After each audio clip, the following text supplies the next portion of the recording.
Nouveau mois, nouvelle semaine, nouveau récap de l'actualité. Merci d'avoir choisi Niamey Info pour vous informer.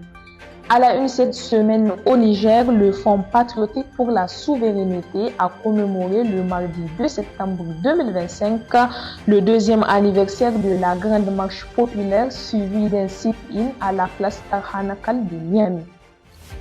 À cette occasion, le mouvement, par la voix de son secrétaire général, M. Anas Jibril, a réaffirmé son soutien au Conseil national pour la sauvegarde de la patrie et appelé les autorités de la transition à accélérer l'installation des institutions républicaines et à engager une réforme profonde de la justice pour garantir son indépendance et la confiance des citoyens.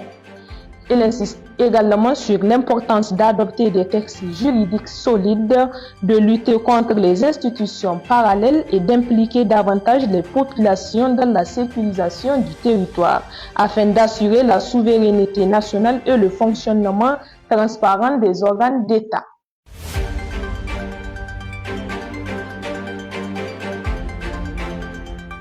Sur un autre volet, le 3 septembre 2025, Madame Clémence Aïssa, épouse de l'ancien président Ibrahim Baré Maïnassara, a été nommée ambassadrice extraordinaire et plénipotentiaire de la République du Niger auprès des États-Unis d'Amérique. Cette décision prise par le président de la République du Niger, le général d'armée Abdrahman Chani, intervient 26 ans après l'assassinat du président Ibrahim Baré Maïnassara survenu le 9 avril 1999. La nomination de Madame Baré s'inscrit dans le cadre des recommandations issues des assises nationales et marque une nouvelle étape dans les relations diplomatiques entre le Niger et les États-Unis d'Amérique.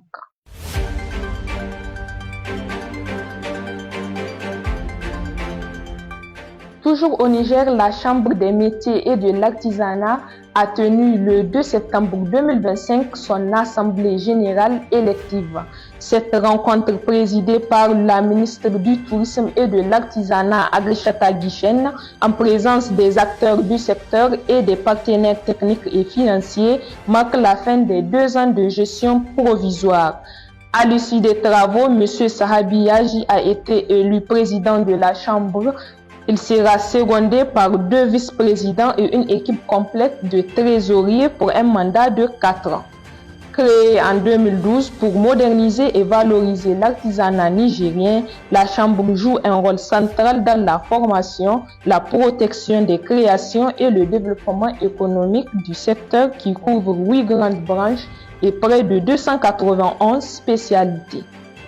Le ministère a salué la transparence et le calme des travaux, soulignant que ce nouveau bureau doit œuvrer à la structuration, à la visibilité et à la croissance de l'artisanat nigérien, tout en bénéficiant du soutien continu des autorités.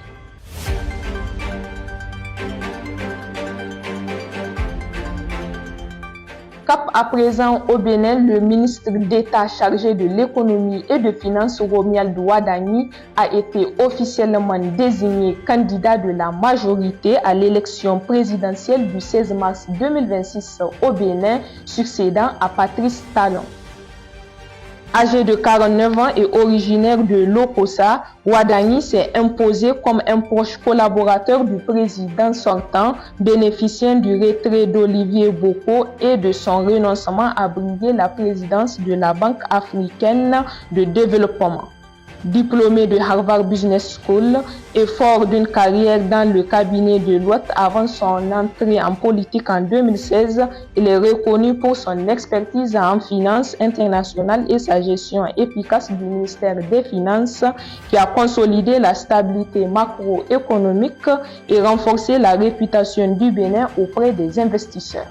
Sa nomination par les 2 principaux partis au pouvoir, l'Union progressiste pour le renouveau et le bloc républicain, reflète la volonté d'assurer une continuité dans les réformes engagées par le président sortant.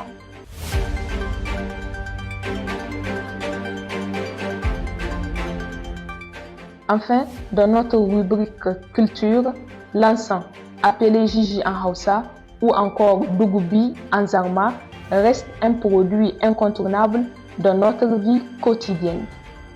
Il est fabriqué surtout par les femmes, particulièrement dans la région de Difa. L'encens accompagne mariage, baptême et fêtes religieuses.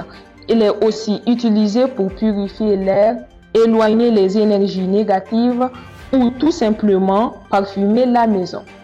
Aujourd'hui, il se décline en forme moderne, comme les bâtonnets ou les granulés, tout en conservant son caractère artisanal.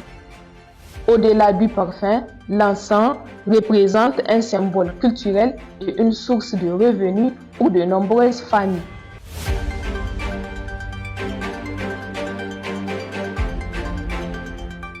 Ainsi s'achève le récap de la semaine. Merci de nous avoir suivis. N'oubliez pas, vous pouvez retrouver tous les détails de ces informations sur notre site d'information niameyinfo.com. Vous pouvez également nous suivre sur nos pages Facebook, TikTok, Instagram, X ou encore sur notre chaîne WhatsApp.